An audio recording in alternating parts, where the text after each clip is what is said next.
وأشهد أن لا إله إلا الله وحده لا شريك له وأشهد أن محمدا عبده ورسوله يا أيها الذين آمنوا اتقوا الله حق تقاته ولا تموتن إلا وأنتم مسلمون يا أيها الناس اتقوا ربكم الذي خلقكم من نفس واحدة وخلق منها زوجها وبث منهما رجالا كثيرا ونساء واتقوا الله الذي تساءلون به والأرحام إن الله كان عليكم رقيبا يا أيها الذين آمنوا اتقوا الله وقولوا قولا سديدا يصلح لكم أعمالكم ويغفر لكم ذنوبكم ومن يطع الله ورسوله فقد فاز فوزا عظيما أما بعد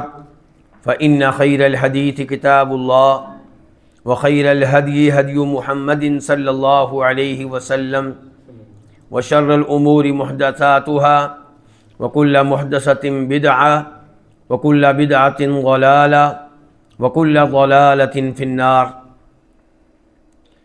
ہر قسم کی حمد و ثناء اللہ رب العزت کے لیے،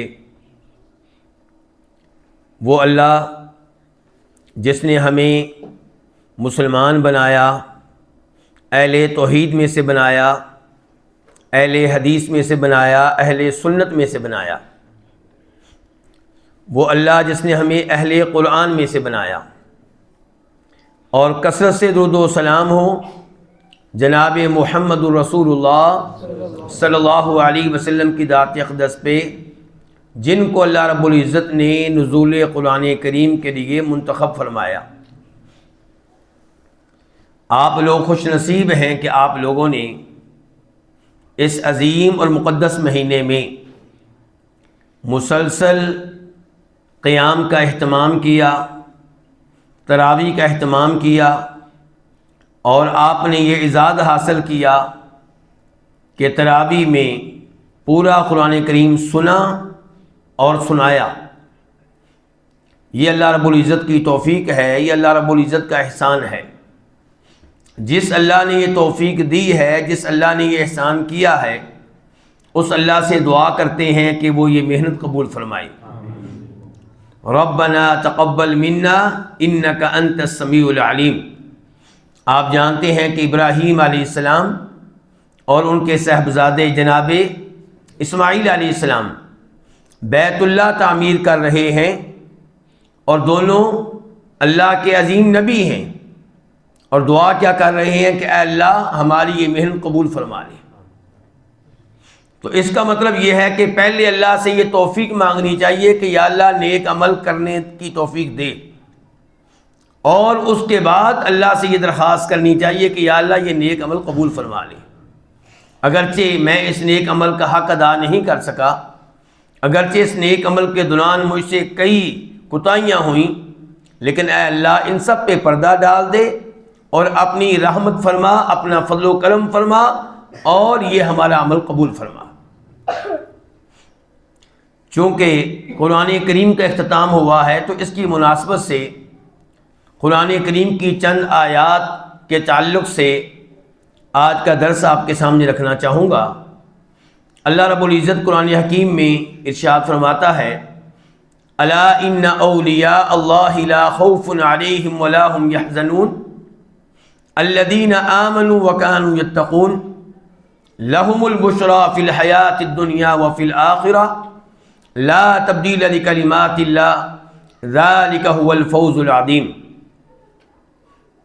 الا خبردار، اللہ تعالیٰ خبردار کیوں کرتے ہیں قرآن کریم میں؟ مقصود یہ ہے کہ جو بات ابھی کہی جائے گی اس کو دھیان سے سننا ہے، غفلت کے ساتھ نہیں سننا، توجہ سے سننا ہے، مکمل توجہ میرے کلام کی طرف ہو، یعنی کہ اللہ کے کلام کی طرف ہو۔ ایسا نہ ہو کہ میرا کلام آپ پڑھ رہے ہوں، سن رہے ہوں، اور دھیان آپ کا کسی اور طرف ہو۔ اللہ رب العزت کا کلام اس بات کا تقاضا کرتا ہے کہ 100% توجہ کے ساتھ اللہ کا کلام سنا جائے۔ تو فرمایا الا خبردار، تنبیہ ہے، اٹینشن، ان اولیاء اللہ لا خوف علیہم ولا هم یحزنون، کہ اس بات میں کوئی شک و شبہ نہیں ہے کہ اللہ کے ولی، اللہ کے دوست، انہیں کسی قسم کا خوف نہیں ہوتا اور نہ ہی انہیں کسی قسم کا غم ہوتا ہے۔ تو یہاں پہ اللہ رب العزت نے اپنے اولیاء کا اور اپنے دوستوں کا تذکرہ کیا ہے۔ اللہ کے یہ ولی کہاں پائے جاتے ہیں، کدھر ملتے ہیں؟ کیا اس مسجد میں کوئی اللہ کا ولی ہوگا ایک آدھ کے؟ نہیں۔ کیوں جی؟ ممکن ہے کہ اس مسجد میں کوئی ایک آدھ اللہ کا ولی ہو؟ سارے ہی۔ اللہ آپ کو جزائے خیر دے۔ ولی وہ نہیں ہوتے کہ جو غیبی باتیں بتانے کا دعویٰ کریں، بلکہ غیبی باتیں بتانے کا دعویٰ کرنے والا اللہ کا ولی ہو نہیں سکتا، وہ تو اللہ کا دشمن ہے، وہ شیطان کا دوست ہو سکتا ہے۔ اللہ جب یہ کہے کہ میرے علاوہ آسمان والوں میں، زمین والوں میں کوئی بھی عالم الغیب نہیں ہے، اور کوئی یہ دعویٰ کرے کہ میں غیبی باتیں بتا سکتا ہوں اور اس کے لیے چند ایک وہ حرکتیں بھی کرے اور ایک دو باتیں بتانے کی کوشش بھی کرے، کہیں پہ اس کا اندازہ صحیح نکلے اور اکثر باتوں میں غلط نکلے، تو یہ اللہ کا ولی نہیں ہے، بلکہ غیبی باتیں بتانے کا دعویٰ اس بات کی دلیل ہے کہ اللہ کا دشمن ہے۔ لیکن افسوس کہ ہمارا معاشرہ ایسے لوگوں کو اللہ کا ولی مانتا ہے، اور پھر ایسے لوگ عام طور پہ قرآن کی تلاوت نہیں جانتے، قرآن کا حفظ تو دور کی بات، اوپر دے کے قرآن پڑھنا نہیں جانتے، اور ہمارا معاشرہ ان کو اللہ کا ولی مانتا ہے۔ ایسے لوگ عام طور پہ طہارت کے مسائل نہیں جانتے، نماز کا طریقہ ان کو نہیں آتا، لیکن ہمارے لوگ ان کو اللہ کا ولی مانتے ہیں۔ اللہ کے ولی کون ہے؟ اللہ تعالیٰ یہاں پہ بتا رہا ہے کہ الذین آمنوا وکانوا یتقون، اللہ کے ولی وہ ہیں جن میں دو چیزیں پائی جائیں، نمبر ایک ایمان اور نمبر دو تقوی۔ ایمان کیا ہے؟ تقوی کسے کہتے ہیں؟ ایمان، حدیث جبریل تو آپ سب نے سنی ہوگی، حدیث جبریل جس میں یہ آتا ہے کہ نبی علیہ الصلوۃ والسلام تشریف فرما تھے اور آپ کے پاس جبریل علیہ السلام آئے، لیکن کس شکل میں؟ انسانی شکل میں۔ کس صحابی کی شکل میں آئے ہوں گے جی؟ دہیا کی شکل میں، اور جواب کیا ہے؟ فی الحال غلط ہے، اس حدیث کے لحاظ سے غلط ہے، کیونکہ ان کی شکل میں آئے ہوتے تو پھر صحابہ کرام حیران نہ ہوتے، پریشان نہ ہوتے، پہچان لیتے۔ عام طور پہ وہ دہیا کلبی کی شکل میں آیا کرتے تھے، یہ بات صحیح ہے۔ تو آ کر سوال کیا کہ اللہ کے رسول علیہ الصلوۃ والسلام بتائیے ایمان کسے کہتی ہیں؟ تو آپ نے کہا تھا اللہ پہ ایمان لانا، اللہ کے فرشتوں پہ ایمان لانا، اللہ کے رسولوں اور نبیوں پہ ایمان لانا، آسمانی کتابوں پہ ایمان لانا، آخرت پہ ایمان لانا، تقدیر پہ ایمان لانا۔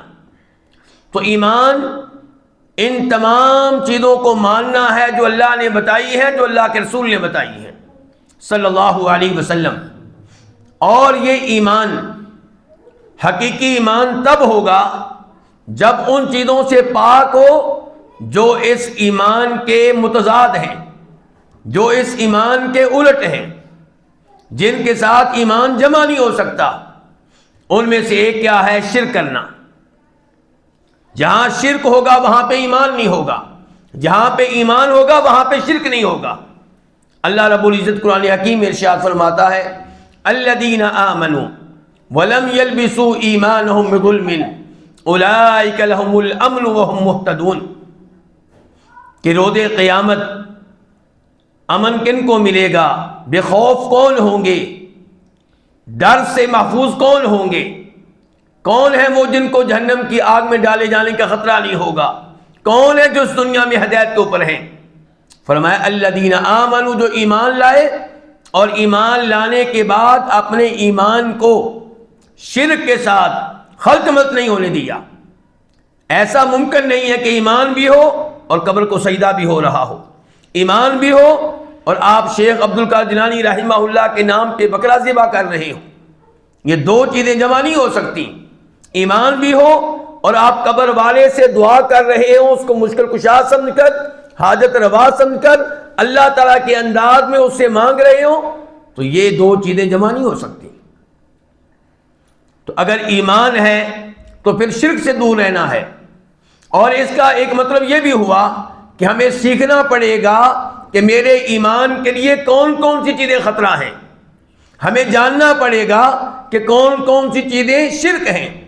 لیکن آج ہمارے لوگوں کو ان معاملات میں کوئی دلچسپی نہیں ہے، بلکہ اس موضوع پہ گفتگو کو وہ بیکار گفتگو سمجھتے ہیں۔ وہ سمجھتے ہیں گفتگو ہونی چاہیے حالات حاضرہ پہ، گفتگو آپ کریں کہ امریکہ، اسرائیل، ایران، افغانستان، پاکستان، اس موضوع پہ گفتگو کریں، جبکہ یہ موضوع حکمرانوں کا موضوع ہے، یہ موضوع فوج کا موضوع ہے، یہ ہمارے جنرلوں کا موضوع ہے۔ میں نے اپنے گھر میں بیٹھ کے کچھ نہیں کرنا اس موضوع پہ، بس ہاں میں نے دعا کرنی ہے، میں نے دعا کرنی۔ میرا موضوع کیا ہے؟ میرا موضوع یہ ہے کہ میں خود بھی شرک سے دور رہوں، اپنے بچوں کو بھی شرک سے دور رکھوں، اور اپنے معاشرے کو بھی شرک سے دور رکھوں۔ اور عجیب بات یہ ہے کہ انبیاء کرام علیہم الصلوۃ والسلام کا موضوع بھی یہی ہوا کرتا تھا۔ کیا؟ کیوں جی؟ توحید اور شرک سے بچنا۔ ہر نبی کی دعوت یہ رہی ہے، جو سب سے زیادہ عقل مند، سب سے زیادہ دانشور لوگ تھے، سب سے زیادہ اللہ کے پیارے تھے، ان کا فوکس اسی بات پہ ہوتا تھا۔ لیکن آج کا پڑھا لکھا ہمارا نوجوان وہ یہ سمجھتا ہے کہ عقل مندی اس میں ہے، دانش مندی یہ ہے کہ آپ دنیا جہاں کے موضوعات پہ گفتگو کریں، لیکن توحید کا بیچارے کو پتہ نہیں۔ اس موضوع پہ گفتگو کریں تو اس کی بس ہو جائے گی، اس کو بیکار سمجھے گا۔ حالانکہ جس موضوع کو اللہ نے اہمیت دی، جس موضوع کو حضرات انبیاء کرام علیہم الصلوۃ والسلام نے اہمیت دی، اس سے اچھا موضوع کون سا ہو سکتا ہے؟ آپ ذرا ایک مثال لیجئے، یوسف علیہ السلام کا واقعہ سورہ یوسف میں پڑھیے۔ جب وہ جیل میں جا چکے تھے، اور جیل میں بھلا کیوں گئے تھے؟ یہ جو مدرسے والے یہ نہیں کو اور بتائے مجھے ذرا، جیل میں کیوں گئے تھے بھلا یوسف علیہ السلام؟ جی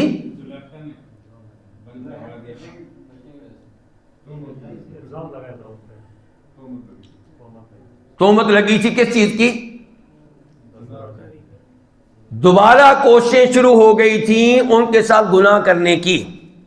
ایک دفعہ تو وہ بچ گئے، لیکن اس عورت نے ایک تقریب منعقد کی، اور اس میں یوسف علیہ السلام کو آخر میں بلایا، اور جو عورتیں آئی ہوئی تھیں، اس وزیر کی بیگم، اس منسٹر کی بیگم، اس کی بیگم، اس کی بیگم، ان سب کو دکھایا یہ ہے وہ جس سے مجھے محبت ہوئی ہے، اور تم مجھے ملامت کرتی ہو کہ جناب والا یہ اپنے غلام پہ فریفتہ ہو گئی ہے، دیکھو ذرا اس کو۔ تو وہ بھی جناب یوسف علیہ السلام کا حسن دیکھ کے حیران رہ گئے۔ اب اس عورت نے ساری عورتوں کے سامنے اعلان کیا کہ یا یہ میری خواہش پوری کرے گا ورنہ یہ جیل میں جائے گا۔ اندازہ کیجئے، سب عورتوں کے سامنے وہ کہہ رہی ہے۔ تب یوسف علیہ السلام نے کہا تھا کہ یا اللہ، جیل میں جانا برداشت ہے لیکن یہ گناہ برداشت نہیں ہے، یا اللہ جیل میں بھیج دے لیکن اس گناہ سے مجھے بچا لے، لیکن بچانا تو نے اللہ، اگر تو نے میری مدد نہ کی تو میں تنہا اس گناہ میں ان کا مقابلہ نہیں کر سکتا۔ گناہ بچانے والا، گناہوں سے بچانے والا اللہ ہے، اللہ سے توفیق مانگنی چاہیے۔ تو یوسف علیہ السلام اس گناہ سے بچنے کی خاطر جیل میں گئے۔ انہوں نے کیا ظاہر کیا؟ انہوں نے یہی ظاہر کیا جو آپ نے جواب دیا ہے۔ انہوں نے یہی ظاہر کیا کہ جناب اس نے حرکت کرنے کی کوشش کی ہے ہمارے وزیر صاحب کی وائف کے ساتھ، اس لیے ہم اس کو جیل میں بھیج رہے ہیں۔ کہنے کا مقصد یہ ہے کہ جیل میں پہنچ گئے ہیں، جیل جیل ہوتی ہے۔ اب یوسف علیہ السلام وہاں پہ لوگوں کے ساتھ بہت اچھا رویہ اپنائے ہوئے ہیں، اس کی خدمت کرنا، اس کے ساتھ تعامل کرنا، اس سے اخلاق سے ملنا، اس سے مسکرا کر ملنا، انا نراک من المحسنین۔ اب ان دو آدمیوں کو خواب آیا جو جن کا تذکرہ سورہ یوسف میں موجود ہے۔ ان میں سے ایک جو تھا وہ بادشاہ کا کیا تھا؟ ساقی، بادشاہ کو جام پلانے والا، بادشاہ کو شراب پلانے والا، اس کے لیے شراب تیار کرنے والا، اور دوسرا کون تھا؟ وہ بادشاہ کا کھانا تیار کرنے والا۔ یہ دو آدمی بھی جیل میں ہیں، یہ بھی قید خانے میں ہیں۔ یوسف علیہ السلام کے پاس آئے ان سے پوچھنے کے لیے خواب کی تعبیر۔ بتانا میں کیا چاہتا ہوں، ذرا توجہ سے آپ نے بات سننی ہے۔ یوسف علیہ السلام نے کہا خوابوں کی تعبیر تو میں تمہیں بتا دوں گا۔ کب بتاؤں گا؟ کھانا آنے سے پہلے پہلے۔ لیکن فوری طور پہ یوسف علیہ السلام نے خوابوں کی تعبیر نہیں بتائی۔ جس مقصد کے لیے وہ آئے تھے ان کا مقصد فوری طور پہ حل نہیں کیا، کیونکہ وہ تو سمجھدار نہیں ہے، وہ تو نہیں جانتے کہ ہمیں یوسف علیہ السلام کے ساتھ کس موضوع پہ گفتگو کرنے کی ضرورت ہے۔ وہ تو عام سے لوگ ہیں، ان کی توجہ تو بس خواب کی تعبیر کے اوپر ہے۔ لیکن یوسف علیہ السلام تو عقل مند ہے، سمجھدار ہیں، نبی کے بیٹے ہیں۔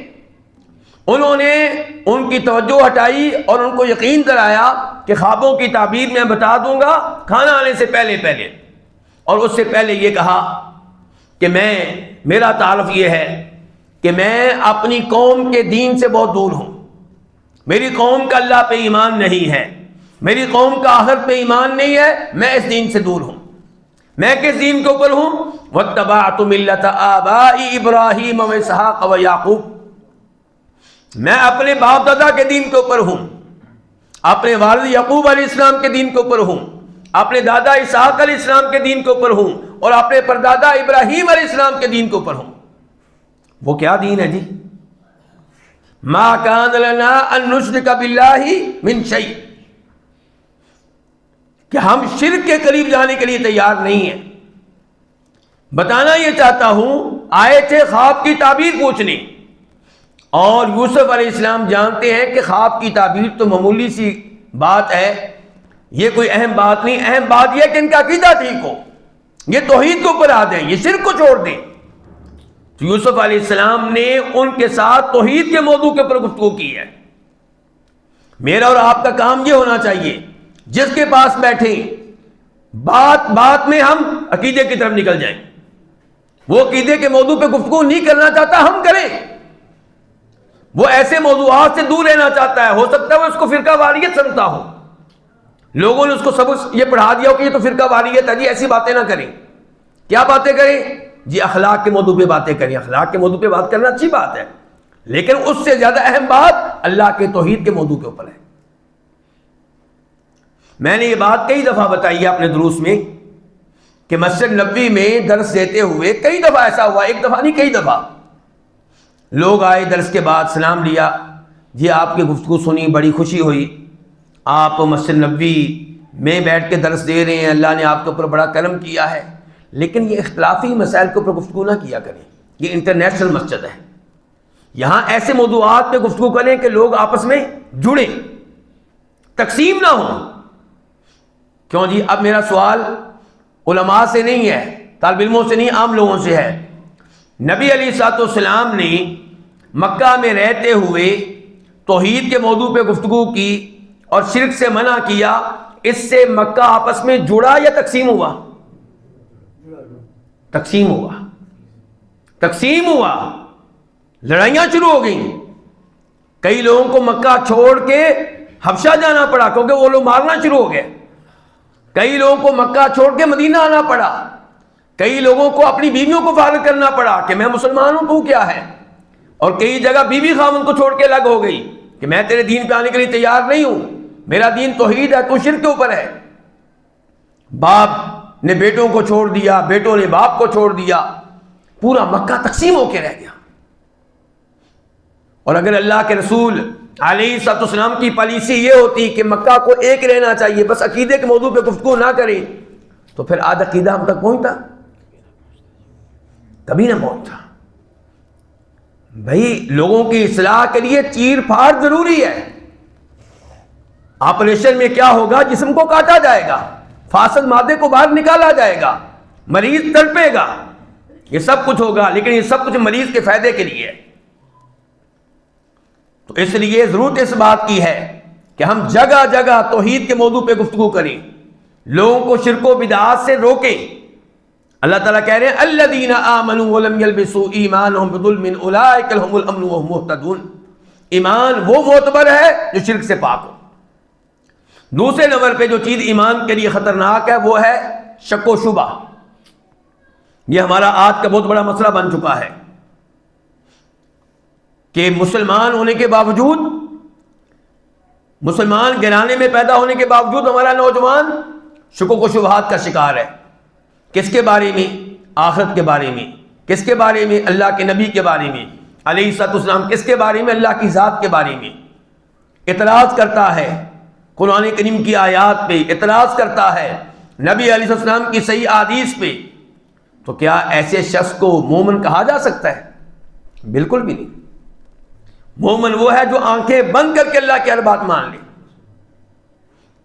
اللہ تعالیٰ قرآن حکیم میں ارشاد فرماتا ہے سورہ حجرات انما المؤمنون الذين آمنوا بالله ورسوله ثم لم يرتابوا وجاهدوا باموالهم وانفسهم في سبيل الله اولئك هم الصادقون. مومن کون ہیں؟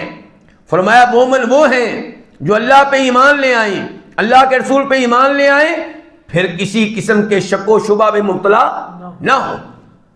اولئک هم الصادقون. اللہ نے کہا یہ دعویٰ ایمان میں سچے ہیں. اگر ایمان کے ساتھ شرک ہے تو وہاں پہ ایمان نہیں ہوتا، دعویٰ ہوتا ہے، ایمان حقیقت میں نہیں ہوتا. اگر ایمان کے ساتھ شک و شبہ ہے، آپ کا بچہ جس کو جدید تعلیم کے لیے آپ نے امریکہ بھیجا، انگلینڈ بھیجا، کسی یونیورسٹی میں بھیجا، اور وہ اب کہتا ہے کہ آخرت امید ہے کہ واقع ہوگی لیکن شاید نہ ہو. علماء سے سنتے ہیں، مولویوں سے سنا ہے جی شاید نہ ہو. سنا ہے کہ آدم علیہ السلام آئے تھے. مولوی حضرات کہتے ہیں کہ آغاز آدم علیہ السلام سے ہوا تھا، لیکن ہم نے پڑھا کہاں سے ہوا تھا جی؟ بندر سے. اگر اس قسم کی باتیں کرتا ہے نوجوان تو یہ مسلمان نہیں ہے، چاہے اس کا نام مسلمانوں والا ہے، چاہے وہ باپ کی خاطر مسجد میں بھی جمعے کی نماز میں آ جاتا ہے، لیکن جب اس کو شک ہے اللہ کی باتوں میں، اس کو شک ہے قرآن کریم کی آیات میں، اس کو شکوک و شبہات ہیں نبی علیہ السلام کی ذات کے تعلق سے، وہ مسلمان کس بات کا؟ تو اللہ کا ولی وہ ہے جس کے پاس ایمان کی دولت ہو.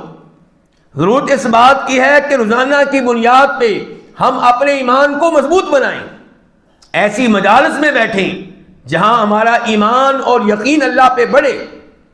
کہیں پہ ہمیں اللہ کے نام بتائے جا رہے ہوں، اللہ کے ناموں کا معنی مفہوم بتایا جا رہا ہو، بتایا جا رہا ہو کہ اللہ تعالیٰ کی رحمت کتنی وسیع ہے، اللہ تعالیٰ کیسے کیسے اپنے بندوں سے محبت کرتا ہے. ایسی باتیں ہم سنیں، اللہ پہ یقین بڑھتا جائے، ایمان بڑھتا جائے. یہ کام ہے کرنے والا. ایمان کو اور بڑھانا ہے، اور اب کرنا ہے، اور مضبوط کرنا ہے. ایمان کیسا ہونا چاہیے؟ ذرا ایک حدیث پہ غور کیجئے گا. یہ حدیث امید ہے کہ آپ لوگوں نے کئی بار سنی ہوگی. امام بخاری رحمہ اللہ اس کو روایت کرتے ہیں، اور جناب ابو ہریرہ اس کے راوی ہیں رضی اللہ تعالی عنہ، کہ نبی علیہ الصلوۃ والسلام نے ایک دفعہ درس دیا. جب درس دیا تب مجلس میں ابو بکر صدیق موجود نہیں تھے، مجلس میں عمر فاروق موجود نہیں تھے. تو آپ علیہ الصلوۃ والسلام فرما رہے تھے کہ ایک بار ایک آدمی اپنی گائے پہ سوار ہو کے کہیں جا رہا تھا. تو گائے نے پیچھے مڑ کر دیکھا. جب اس آدمی نے گائے کی پٹائی کی کہ تیز کیوں نہیں چل رہی، تو گائے نے پیچھے مڑ کر دیکھا اور اپنے مالک کو، اپنے اوپر سواری کرنے والے کو مخاطب کر کے کہا کہ اللہ تعالیٰ نے ہمیں کھیتی باڑی کے لیے پیدا کیا ہے، اللہ نے ہمیں اس لیے پیدا نہیں کیا کہ ہم پہ سواری کی جائے. کیوں یہ بات ماننے والی ہے؟ گائے انسان سے گفتگو کر رہی ہے، بات ماننے والی ہے جی؟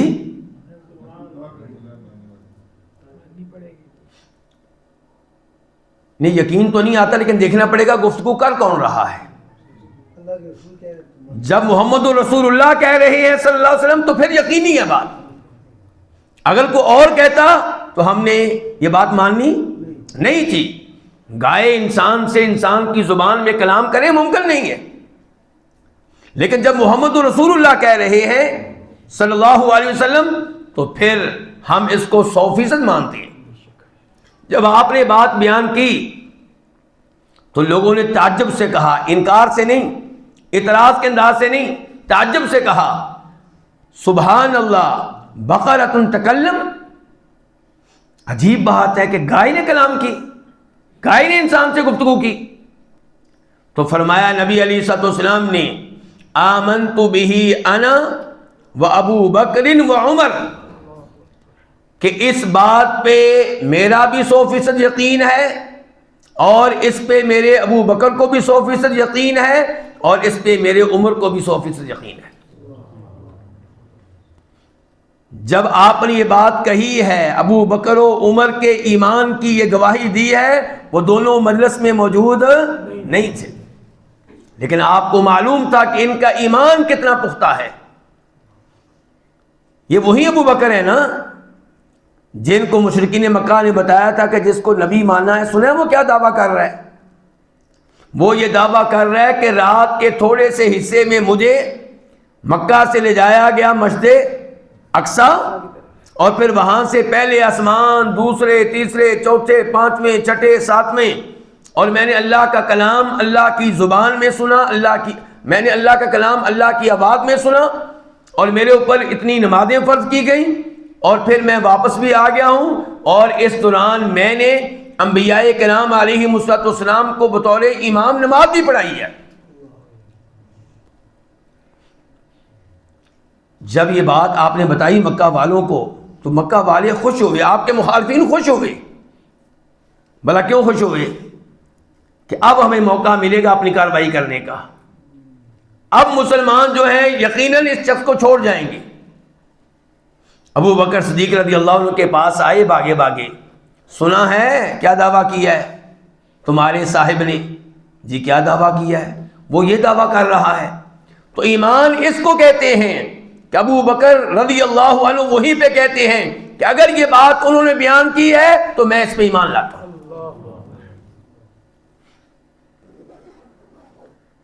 بھئی گائے نے کلام کیا،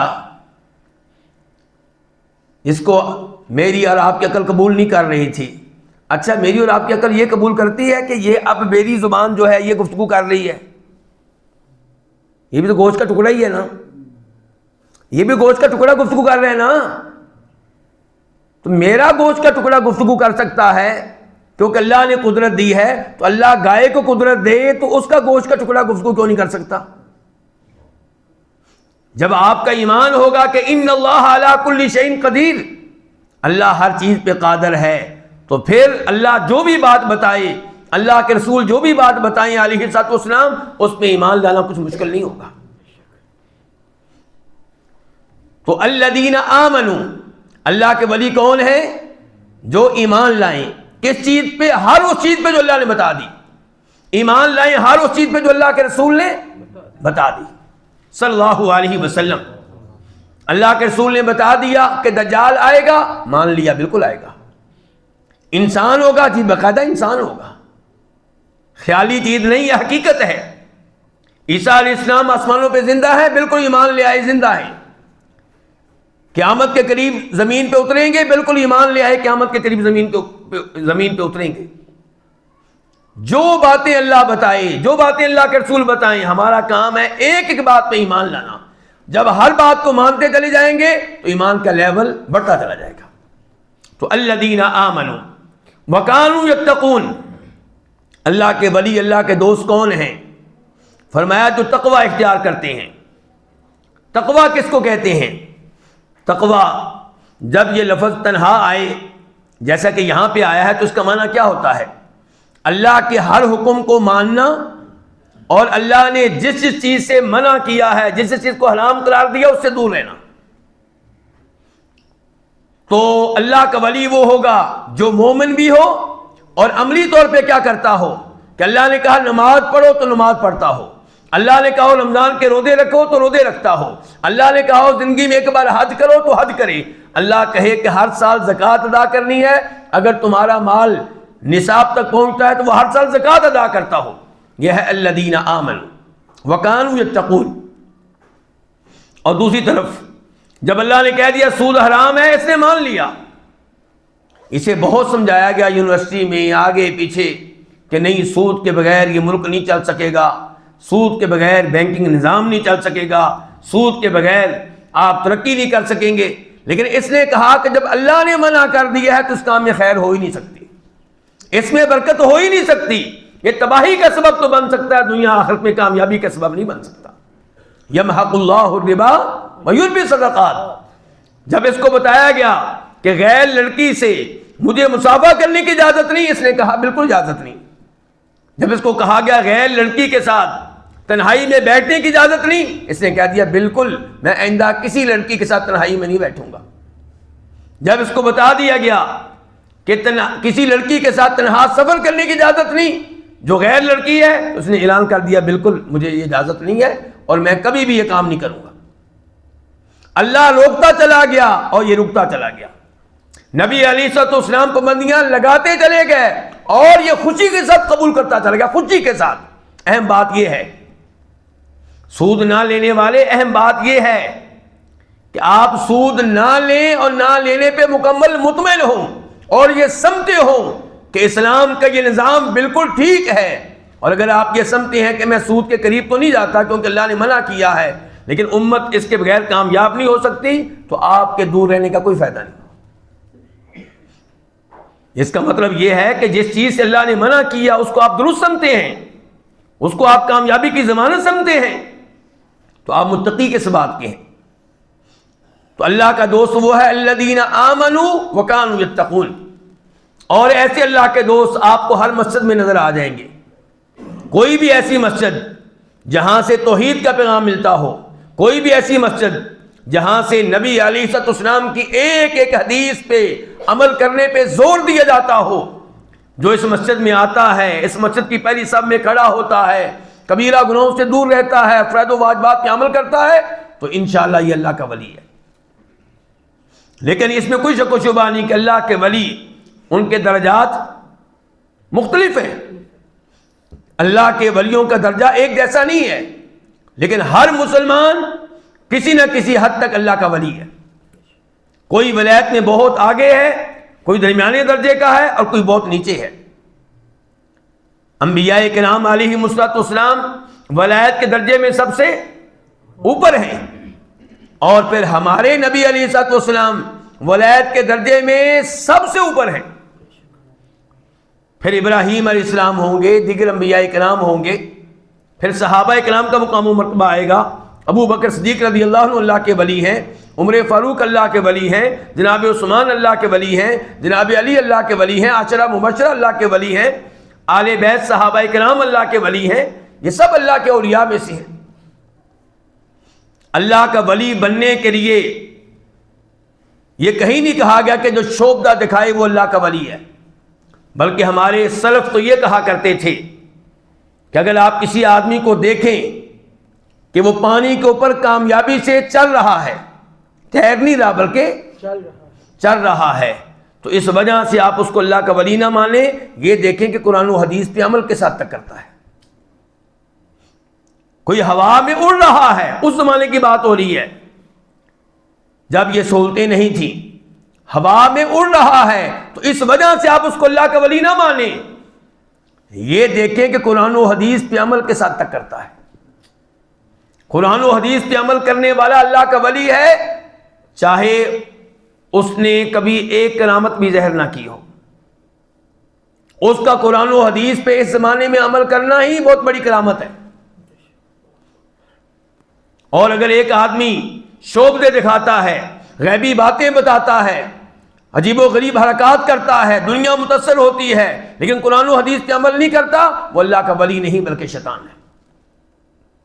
فرمایا ان تین آیات میں سے آخری آیت میں اللہ نے فرمایا لہم البشریٰ فی الحیات الدنیا وفی الآخرہ، ایسے لوگوں کے لیے خوشخبری ہے، دنیا میں بھی خوشخبریاں ان کے لیے اور آخرت میں بھی خوشخبریاں ہیں۔ ان کے لیے جو اللہ کے ولی ہیں، کون؟ جو ایمان والے ہیں، کون؟ جو اہل تقویٰ ہیں، ان کے لیے خوشخبریاں ہی خوشخبریاں ہیں، دنیا میں بھی آخرت میں بھی۔ آخرت میں خوشخبریاں، اس کی کئی مثالیں ہو سکتی ہیں، اس کی کئی صورتیں اور شکلیں ہو سکتی ہیں۔ مثال کے طور پہ آپ کو خیر کا عمل کرتے ہیں، اور اس پہ لوگ آپ کی تعریف کرتے ہیں. آپ نے وہ عمل کیا اللہ کو راضی کرنے کے لیے، آپ نے قرآن سنایا اللہ تعالیٰ سے مغفرت حاصل کرنے کے لیے، آپ نے قرآن سنایا اللہ سے انعام لینے کے لیے. لیکن جب قرآن کی تکمیل ہوئی تو انتظامیہ نے آپ کا شکریہ ادا کیا، لوگوں نے آپ کو شاباش دی کہ آپ نے بڑا پیارا قرآن پڑھا ہے، لیکن آپ کا مقصد لوگوں سے شاباش لینا نہیں تھا. تو تلک عاجل بشرا المؤمن، تو یہ وہ خوشخبری ہے جو آپ کو جلدی مل گئی ہے، آئندہ بھی خوشخبری ملے گی، آخرت میں بھی ملے گی اور یہاں جلدی بھی مل گئی. ابو ذر رضی اللہ عنہ کی حدیث ہے کہ میں نے نبی علیہ الصلوۃ والسلام سے پوچھا، اللہ کے رسول، کوئی بندہ عمل کرتا ہے اللہ تعالیٰ کے لیے لیکن لوگ اس کی تعریفیں کرتے ہیں تو کیا بنے گا؟ ان کے گمراہ گئے. فرمایا اس میں گھبرانے والی بات نہیں ہے، یہ خوشخبری ہے اللہ تعالیٰ کی طرف سے مل رہی ہے اور آخرت سے پہلے دنیا میں جلدی مل رہی ہے، لیکن اس میں شرط کیا ہے کہ آپ نے عمل کیوں کیا ہو؟ اللہ کے لیے. آپ نے اللہ کے لیے کیا، آپ نے دنیا کی خاطر نہیں کیا. ان خوشخبریوں کی مثالوں میں سے ایک مثال یہ بھی ہے کہ جو اللہ کا صحیح معنوں میں ولی بن جائے، اللہ رب العزت کو قسم دے تو اللہ اس کی قسم کو پورا کرتا ہے. ان من عباد اللہ من لو اقسم علی اللہ لا بر، اللہ کے کچھ بندے ایسے ہیں جو اللہ کو قسم دے دیں اللہ ان کی قسم کو پورا کرتا ہے.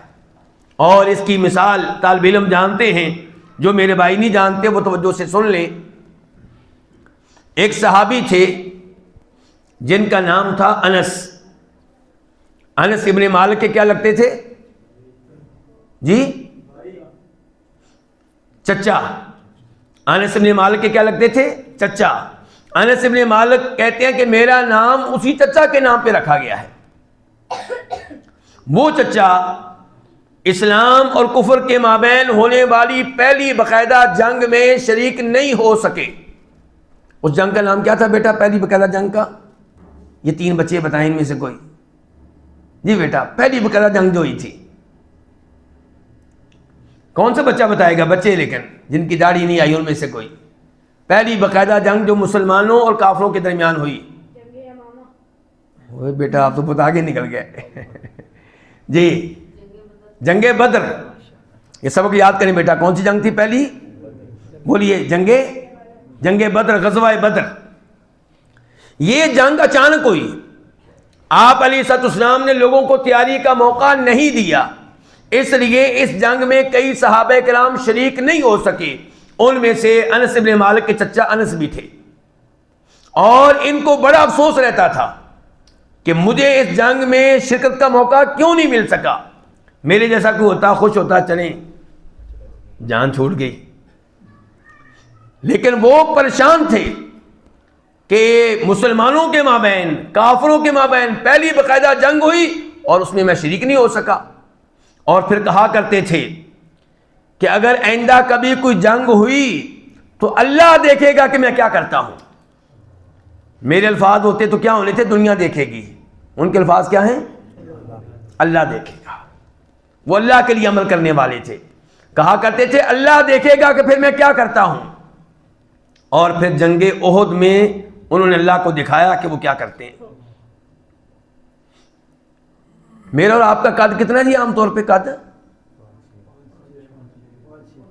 صحابی کا کتنا ہوگا؟ 6 فٹ کہہ لیں آپ. 6 فٹ کے جسم پہ کتنے زخم انہوں نے برداشت کیے ہوں گے؟ اللہ اکبر. 82 کے قریب زخم ہے ان کے جسم پہ. 82 کے قریب. کوئی تلوار کا، کوئی نیزے کا، کوئی تیر کا. شہید ہوئے ہیں، لاش نہیں مل رہی. لاش ملے کیسے جب اتنے چھوٹے جسم پہ 82 سے زیادہ زخم ہوں گے؟ تو کیسے پتا چلے گا کہ انس کون ہے ان میں سے؟ پھر ان کو پہچانا تو ان کی بہن نے پہچانا انگلی کے پورے سے کہ یہ میرے بھائی کا پورا لگتا ہے. یہ انس جب حیات تھے، جب زندہ تھے تو تب بھی اللہ تعالیٰ کے ساتھ مضبوط تعلق تھا، ایمان مضبوط تھا، تقوی میں مضبوط تھے. ایک بار ان کی بہن کی لڑائی ہو گئی کسی عورت سے، اور دوسری عورت کا دان ٹوٹ گیا، کیس اللہ کے نبی کے پاس آیا علیہ الصلوۃ والسلام، آپ نے فیصلہ سنا دیا کہ اسلامی قانون کے مطابق دان کے بدلے میں دان توڑا جائے گا۔ یہ ہے اسلامی قانون جو نافذ کرنے کے لیے ہم تیار نہیں ہیں۔ اب انس بھائی پریشان، بڑے مذاکرات کیے ان لوگوں سے کہ آپ مال لے لیں اور معاف کر دیں، لیکن وہ معاف کرنے کے لیے تیار نہیں تھے، مال لے کر بھی معاف کرنے کے لیے تیار نہیں، کہتے دان توڑا جائے بس۔ جب اللہ کے نبی علیہ الصلوۃ والسلام نے فیصلہ سنایا کہ کتاب اللہ القصاص، اللہ کے حکم کے مطابق دان کے بدلے میں دان توڑا جائے گا، تو یہ انس کہنے لگے اللہ کے رسول علیہ الصلوۃ والسلام، میں اللہ کی قسم اٹھا کے کہتا ہوں کہ صورتحال یہاں تک نہیں پہنچے گی، اس کی نوبت پیش نہیں آئے گی۔ ادھر انہوں نے قسم اٹھائی، اللہ کو قسم دی، اور ادھر وہ لوگ تیار ہو گئے مال لے کر معاف کرنے پہ۔ تو تب اللہ کے نبی نے کہا تھا علیہ الصلوۃ والسلام، ان من عباد اللہ من لو اقسم علی اللہ لا برا، کہ اللہ کے کئی بندے ایسے ہوتے ہیں، اللہ کے کئی ولی ایسے ہوتے ہیں جو اللہ کو قسم دے اللہ ان کی قسم کو پورا کر دیتا ہے۔ تو یہ ہے لہم البشریٰ فی الحیات الدنیا وفی الآخرہ، جو اللہ کا ولی بن کر دکھائیں، ایمان کو مضبوط کریں، متقی بن کر زندگی گزاریں، ان کو دنیا میں بھی خوشخبریاں ملتی ہیں، آخرت میں بھی ملیں گی۔ اس کی ایک مثال یہ بھی ہے کہ اللہ کے نبی فرماتے ہیں علیہ الصلوۃ والسلام، جب مومن بندہ فوت ہونے لگتا ہے اسے خوشخبری ملتی ہے کہ اللہ تیرے اوپر راضی ہے، اسے فوت ہونے سے پہلے خوشخبری ملتی ہے کہ اللہ تیرے اوپر راضی ہے، اور اللہ تجھے بڑی عزت دے گا، اللہ تیری بڑی تکریم کرے گا، اللہ تجھے بڑے انعامات دے گا، تو تب اسے جوش آتا ہے، چاہتا ہے کہ جلدی سے میں دنیا سے جاؤں اور میرے رب سے ملاقات ہو۔ تو یہ خوشخبری ملی ہے فوت ہونے سے پہلے، یہ ہے لہم البشریٰ فی الحیات الدنیا وفی الآخرہ۔ اور خوشخبری کی ایک مثال یہ بھی ہے کہ بسا اوقات اسے خواب آئے گا اپنے بارے میں کوئی اچھا خواب، یا کسی کو اس کے بارے میں اچھا خواب آئے گا، اور ایسے کئی خواب ہیں جو ہم نے احادیث میں پڑھے، جو ہم نے تاریخ میں پڑھے۔ خوابوں کے علاوہ بھی کئی خوشخبریاں مل جاتی ہیں، جیسا کہ ایک خوشخبری ملی تھی مؤذن رسول صلی اللہ علیہ وسلم کو، کیا نام تھا جی آپ کے مؤذن کا؟ بچے بتائیں گے جی بیٹا۔ بلال رضی اللہ تعالی عنہ۔ تو اس سے یہ پتا چلا کہ ہمیں ان بچوں کو مزید معلومات دینے کی ضرورت ہے۔ یہ مان چلا درس میں آئے ہیں، اللہ ان کے علم و عمل میں برکتیں ڈالے، لیکن ان کو مزید ایسے دروس میں لانے کی ضرورت ہے۔ خطبہ جمعہ میں شروع سے لایا جائے، ایسے دروس میں لایا جائے، ان کی مزید حوصلہ افزائی کی جائے دین سیکھنے کے معاملے میں۔ بلال رضی اللہ عنہ سے اللہ کے نبی نے کیا کہا تھا؟ کہا تھا بلال تم کون سا ایسا عمل کرتے ہو جس کے اوپر تمہیں بڑی امیدیں ہیں، کیونکہ میں نے تمہاری آواز، تمہارے قدموں کی آہٹ اپنے آگے آگے جنت میں سنی ہے۔ جناب بلال کہنے لگے اللہ کے رسول علیہ الصلوۃ والسلام ایسا کوئی عمل نہیں ہے، میری نگاہوں میں ایسا کوئی عمل نہیں ہے۔ پھر انہوں نے مزید بات بتائی جس کا میں بھی تذکرہ کروں گا، لیکن یہاں پہ تھوڑا سا رکیے۔ اگر یہ بات مجھ سے کہی جاتی یا آپ سے کہی جاتی تو ہم نے کہنا تھا اللہ کے رسول کوئی ایک عمل ہے جو میں کرتا ہوں، کون کون سا عمل بتاؤں میں آپ کو؟ لیکن جناب بلال کیا کہہ رہے ہیں؟ اللہ کے رسول ایسا کوئی عمل نہیں ہے سوائے اس کے کہ جب بھی میرا وضو ٹوٹتا ہے میں وضو کرتا ہوں اور اس وضو کے ساتھ کوئی نہ کوئی نماز ضرور پڑھتا ہوں۔ ویسے تو میرا اور آپ کا بھی عمل یہی ہے کہ جب بھی ہم وضو کرتے ہیں اس کے ساتھ کوئی نہ کوئی نماز پڑھتے ہیں، کیوں جی ایسے ہی ہے نا؟ لیکن فرق کیا ہمارے میں اور جناب بلال میں؟ اور فرق یہ ہے کہ ہم وضو صرف کرتے ہیں کتنی بار؟ 5 بار، وہ بھی کوشش کرتے ہیں کہ 5 بار کی بجائے 3 بار سے کام چل جائے۔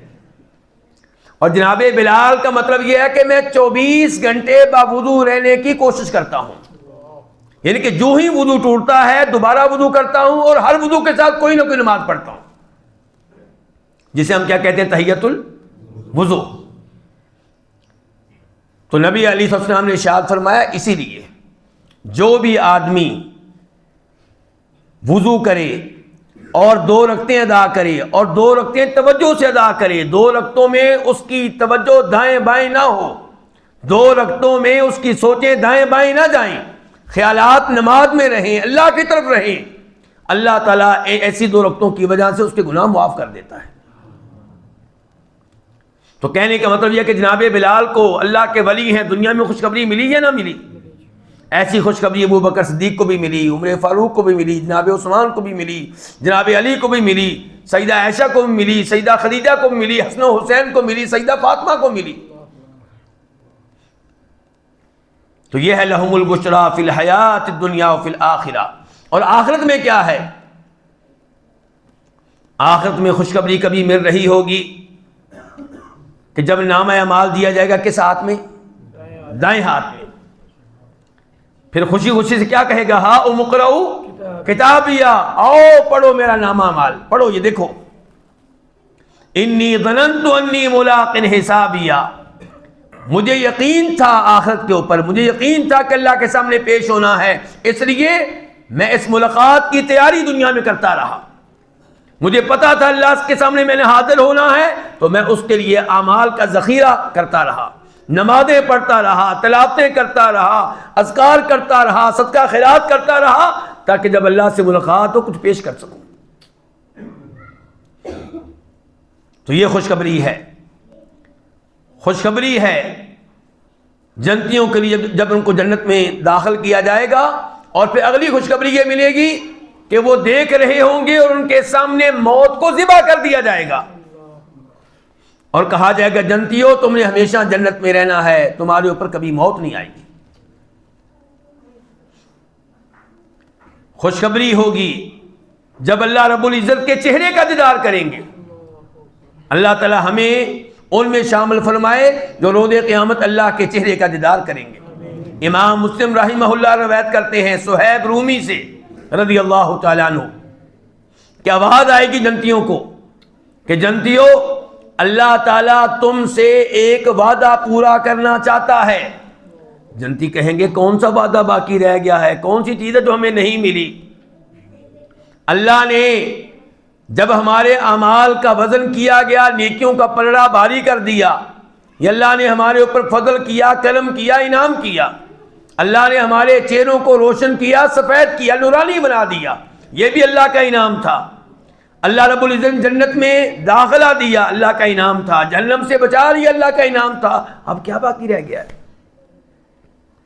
اتنی دیر میں پردہ ہٹا دیا جائے گا اور پھر یہ جنتی اللہ کے چہرے کا دیدار کر رہے ہوں گے، اور اس وقت انہیں احساس ہوگا اس بات کا کہ ہمیں اللہ کے چہرے کے دیدار سے بڑھ کر کوئی نعمت اب تک نہیں ملی، یہ سب سے بڑی نعمت ہے کہ ہم اللہ کے چہرے کا دیدار کر رہے ہیں، اور اپنے دلوں میں سینے میں ٹھنڈک محسوس کریں گے۔ تو میرے بھائیوں، یہ قرآن کریم کی 3 آیات تھیں جو میں نے آپ کے سامنے رکھی۔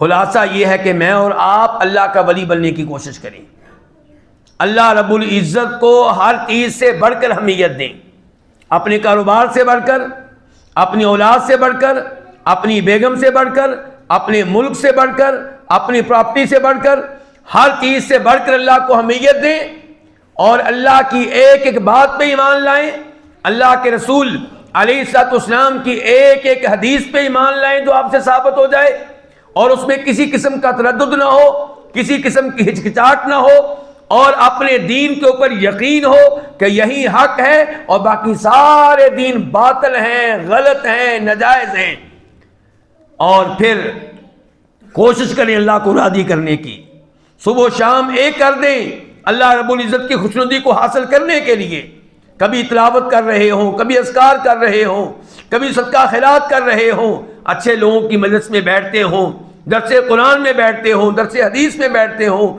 درس عقیدہ میں بیٹھتے ہوں، ایسی کسی مسجد کے خادم بن جائیں، ایسی کسی مسجد کے متعامل بن جائیں، ایسی کسی مسجد کے بنانے میں حصہ دار بن جائیں، اور پھر اللہ رب العزت کی طرف سے خوشخبریاں ہی خوشخبریاں ہیں، ساتھ ہی ساتھ ہیں۔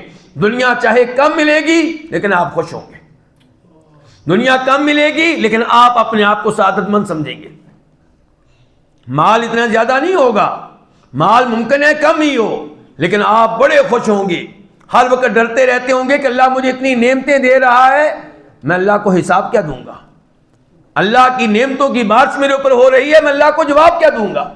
تو میرے بھائیو، اس انداز سے ہم زندگی گزاریں، اور جیسے رمضان میں ہم 5 وقت کی نمازیں جماعت کے ساتھ پڑھتے رہے، رات قیام کا، تہجد کا، تراویح کا اہتمام کرتے رہے، ہمیں چاہیے کہ پوری زندگی اسی طرح نیکیوں کا اہتمام کریں، یہی جوش و جذبہ قائم رہے، برقرار رہے، اور ہم اپنے بچوں کو بھی اسی طرح مساجد میں لاتے رہیں، اور اپنی بیویوں کو، اپنی بیٹیوں کو، بہنوں کو بھی مسجد میں اسی طرح لاتے رہیں، تاکہ وہ بھی عقیدہ سیکھ سکیں، وہ بھی درس قرآن میں بیٹھ سکیں، وہ بھی درس حدیث لے سکیں۔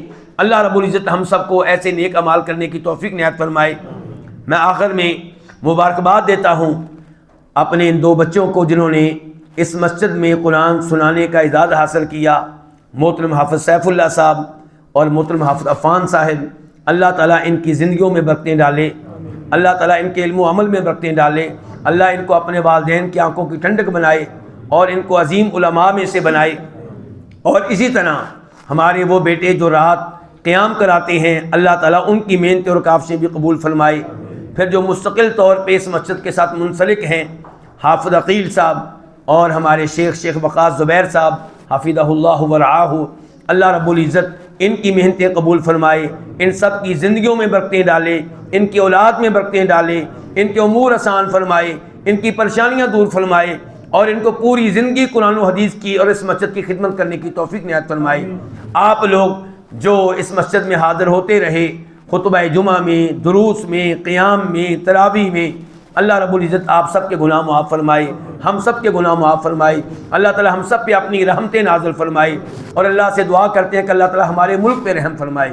یا اللہ ہمارے ملک پہ رحم فرما، یا اللہ ہمارے ملک پہ رحم فرما، یا اللہ ہمارے ملک پہ رحم فرما، یا اللہ ہمارے ملک کی حفاظت فرما، یا اللہ ہمارے ملک کی حفاظت فرما، یا اللہ ہمارے ملک کی حفاظت فرما، یا اللہ پاکستان اور افغانستان کے مابین جو غلط فہمیاں ہیں وہ دور فرما دے، یا اللہ جو ظلم کرنے والا ہے اس کو ہدایت دے، یا اللہ جو ظلم کرنے والا ہے اس کو ہدایت دے، یا اللہ جو ظلم کرنے والا ہے اس کو ہدایت دے، یا اللہ امریکہ اور اسرائیل جو مسلمانوں پہ ظلم کرتے رہتے ہیں، یا اللہ ان کو ہدایت دے، یا اللہ اگر ہدایت ان کے نصیب میں نہیں ہے تو ان کو تباہ و برباد فرما، یا اللہ اگر ہدایت ان کے نصیب میں نہیں ہے تو ان کو تباہ و برباد فرما، یا اللہ تمام مسلمان ممالک کی حفاظت فرما، یا اللہ تمام مسلمان ممالک کی حفاظت فرما، یا اللہ مسلمانوں کے عقیدہ کی حفاظت فرما، یا اللہ ہمیں جب موت دینا ایمان، اسلام اور توحید کو پر دینا، یا اللہ ہمارے بچوں کے دین اور ایمان کی حفاظت فرما، یا اللہ ہمارے حکمرانوں کو اس ملک میں شریعت کا نظام نافذ کرنے کی توفیق دے،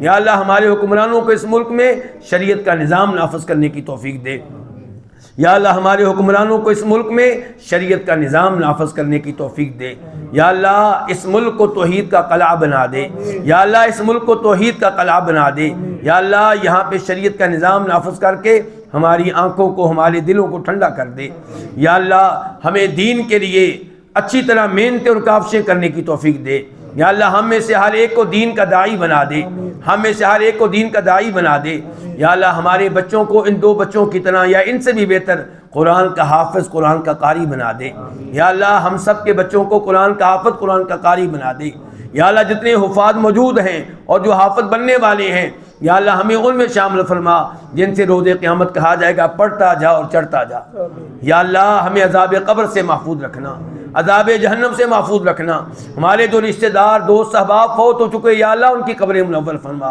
یا اللہ ان کی قبریں کشادہ فرما، یا اللہ ہمیں قرآن کریم کے ساتھ جوڑ دے، یا اللہ قرآن کو ہمارے سینوں کی بہار بنا دے، یا اللہ قرآن کو ہمارے سینوں کی بہار بنا دے، یا اللہ ہمیں صبح و شام قرآن کی تلاوت کرنے والا، قرآن و حدیث کو سمجھنے والا بنا دے۔